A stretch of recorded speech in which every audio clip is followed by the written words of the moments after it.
이 천적을 극복하는 방법은 일단 거리를 두는 거겠죠. 근데 이 거리를 둔다라는 게 두 가지 의미가 있어요. 첫 번째는 이 천적이 나에게 가하는 그런 폭력이나 위협적인 행동으로부터 거리를 둔다라는 것.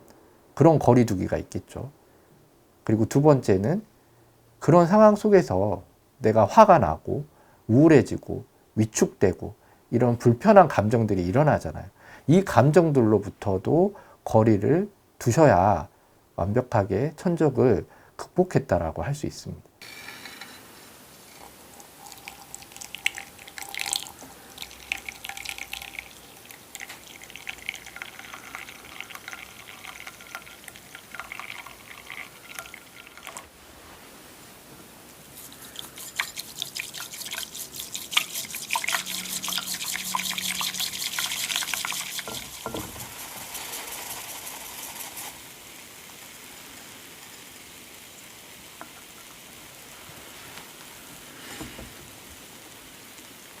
안녕하세요. 마음찻집의 신규입니다.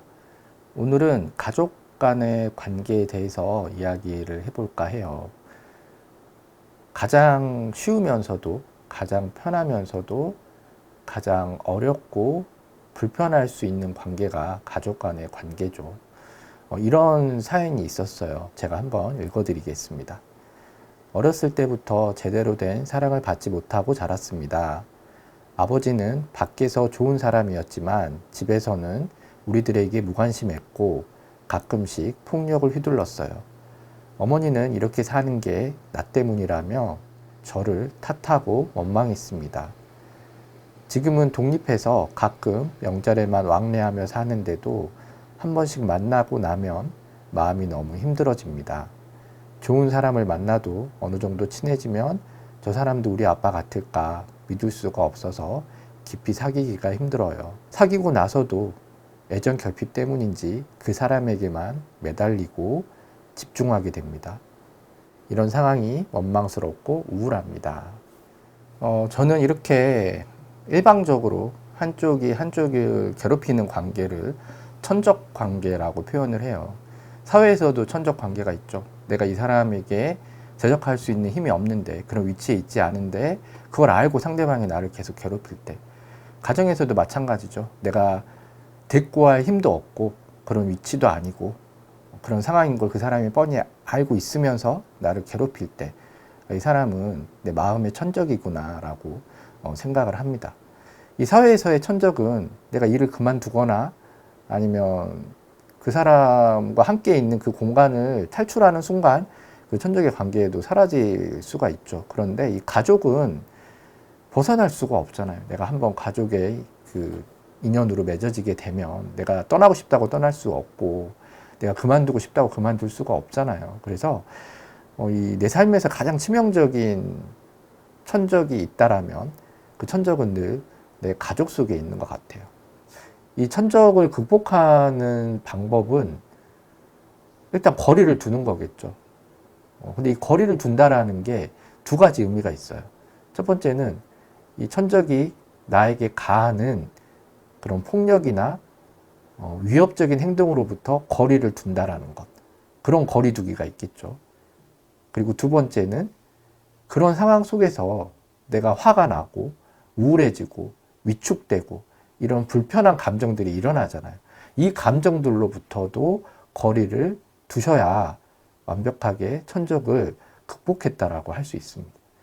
이 위협으로부터 거리를 두는 건 경제적으로 독립을 해서 나를 위협하는 그 구성원으로부터 실제적으로 멀어지는 걸 의미해요. 우리가 많이 택하는 방법이기도 하죠. 아주 멀리 떨어져서 어떤 사건이나 상황 속에 내가 같이 휘말리지 않도록 얼굴을 보지 않게끔 거리 조절을 하는 거예요. 최대한 멀리 떨어지는 거죠. 이거는 내가 경제적으로 독립만 할 수 있다라면 어렵지 않습니다. 그리고 많은 분들이 가족 간에 불화가 있을 때 이 방법을 택하고 있죠. 그런데 이렇게 내가 물리적인 거리를 두더라도 아까 두 번째 이야기한 내 마음속에 있는 이 억눌린 감정들 있잖아요. 이 분노와 결핍감, 그리고 이런 나의 그런 유년 시절이나 내가 마땅히 즐거워야 될 그 한때가 이 사람 때문에 불행해진 거잖아요. 거기서부터 오는 이 감정들로부터는 거리를 두기가 힘들고, 여기서부터 내가 거리를 둬야 된다는 것도 모르는 분이 많더라는 거죠. 그런데 사실 더 중요한 거리 두기는 그런 물리적인 거리 두기보다 이런 나의 이 불행한 감정으로부터 내가 어떻게 거리를 두느냐가 사실은 나를 위해서는, 그리고 내 마음을 좀 평온하게 하기 위해서는 더 중요한 부분인 것 같아요. 근데 어렵죠. 어떻게 해야 도대체 나의 이미 그렇게 만들어진 감정들이잖아요. 이 감정들로부터 멀어질 수 있을까요? 이 나의 불행한 감정으로부터 거리를 두는 유일한 방법이 용서하는 겁니다. 근데 이게 용서라고 이야기를 하면 싫어하시는 분들이 너무 많으세요. 나는 피해자고 상대방은 가해자인데 내가 피해를 당했는데 또 용서를 하라는 얘기냐. 그 나는 뭐냐 그러면. 이렇게 생각하실 수도 있죠. 예, 그리고 그런 면도 있어요. 근데 여기서 이야기하는 용서는 두 가지 의미가 있는데, 첫째는 나를 용서하라는 겁니다. 나를. 아픈 과거, 그런 겪지 말았어야 될 슬픔을 어쨌든 겪으면서 컸기 때문에 할 수밖에 없었던 내 스스로가 참 만족스럽지 못한 행동들이 있잖아요. 뭐 결핍감을 가지고 있다든지, 내가 좀 더 사회생활을 활발히 하고 누군가를 믿고 잘 생활하고 싶은데 그런 어렸을 때의 상처들이 올라오면서 자꾸 뭔가 어긋나게 되고, 나도 어찌할 수 없게 자꾸 상대방을 의심하게 되고, 이런 행동들을 내 스스로 내가 못마땅하게 생각하고 나를 비난했을 수 있을 것 같아요. 또 그랬겠죠. 나를 탓하면서. 근데 그렇게 탓하지 말고 나 자신에게서도, 나 자신을 대할 때도 어쩔 수 없었다라는 것, 누구나 나처럼 그런 상황 속에서 컸더라면 나같이 행동할 수밖에 없었구나라는 나 자신에 대한 용서를 먼저 하시라는 거죠. 그리고 나서 그에게도 어쩔 수 없는 상황이 있을 수 있겠구나라는 약간의 가능성을 두자라는 이야기죠. 뭐 그런 후성 유전학이나 또 마음에 관련된 여러 가지 논문들을 보면 우리의 외모나 성격처럼 우리의 마음이라는 것도 유전이 된다라고 이야기를 해요. 그러니까 내 부모님이 너무나 우울한 마음을 가지고 그렇게 살아오셨다면 나에게도 그 우울함이 전달될 가능성이 크다라는 거죠. 그런 식으로 따지고 보면 부모님이 나에게 보였던 어떤 폭력성이나 이해할 수 없는 그런 행동들 역시 부모님 탓만이 아니라 그 부모님의 부모님에게서 혹은 부모님이 처했던 어쩔 수 없는 환경들 속에서 습득된 것일 수도 있잖아요. 그렇다고 해서 나를 힘들게 했던 게 없어지는 건 아니지만 좀 더 넓은 시야로 상대방을 바라볼 수 있는 그런 관대한 마음이 생길 수도 있잖아요.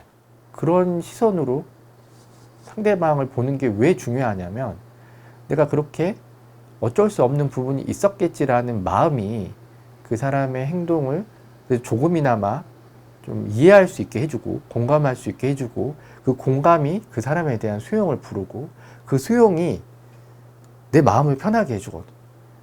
내 마음이 조금이라도 편하기 위해서는 그 사람을 용서하려고 애써야 된다는 이야기입니다. 분노는 분노를 키워요. 그리고 억울함은 억울함을 키웁니다. 근데 이 용서는 이 분노와 억울함을 조금은 작게 만들어줘요. 그래서 상대방에 대한 용서조차도 사실은 내 마음을 조금이라도 편하게 하기 위해서 할 필요가 있다라는 거죠. 그래서 제가 이렇게 용서하는 마음을 갖자라고 해서 상대에게 용서하는 마음을 갖잖아요. 근데 사실 현실은 바뀌는 게 없습니다. 내가 천적 같은 가족에게 용서해야지 마음을 갖잖아요. 그러면 상대방은 똑같아요. 또 나를 조롱하고 모욕합니다. 그래도 내가 용서하는 마음을 갖자라고 해도 또 욕하고 또 무시해요. 이 일들이 계속 반복해서 일어나죠. 나는 그런 마음을 갖는데 상대방은 그런 게 아니잖아요. 이런 일들이 되풀이되면 상대에게 지치는 거죠. 이 모든 관계에 대해서 그냥 지치고, 그냥 끊어내버렸으면 좋겠고, 큰 배신감 속에서 더 미워지는 거죠. 그럼에도 저는 이제 여러분들에게 내가 용서할 수 없는 100가지 중에서 그 작은 하나만을 찾아서라도 그 사람이 어떤 행동을 하든지 나는 용서하는 마음을 가졌으면 좋겠다라는 이야기를 드리고 싶어요. 이거는 굉장한 끈기와 용기가 필요한 일이죠. 그 끈기와 용기를 발휘하셔서 내가 그런 용서의 마음을 가질 수 있을 때 내 마음에서 일어나는 그런 부정의 감정으로부터 거리를 둘 수 있다라는 이야기를 드리고 싶습니다. 그리고 그런 용기를 냈을 때 내가 이 부모에게 갖는, 이 가족에게 갖는 이 원한의 굴레에서부터 벗어날 수 있게 되는 것 같아요. 저는 이 사랑과의 관계가 마음과 마음이 만나는 과정이라고 생각합니다. 이 마음이라는 건 눈에 보이지도 않고 내가 의지대로 조절할 수 있는 것도 아니잖아요. 그래서 관계는 더 어려운 것 같아요. 이 마음과 마음이 만나는 관계를 그래도 잘 유지하기 위해서는 조금 더 긴 안목과 긴 호흡이 필요한 것 같습니다. 이 관계에서 받은 상처는 그 상처를 준 사람이 아니라 그 상처를 안고 있는 나 자신만이 치유할 수 있는 것 같아요. 가족에게서 받은 상처도 다르지 않겠죠. 저는 그 상처 위에 이 용서라는 이 치료제를, 치유약을 여러분들이 스스로 바를 수 있었으면 좋겠습니다.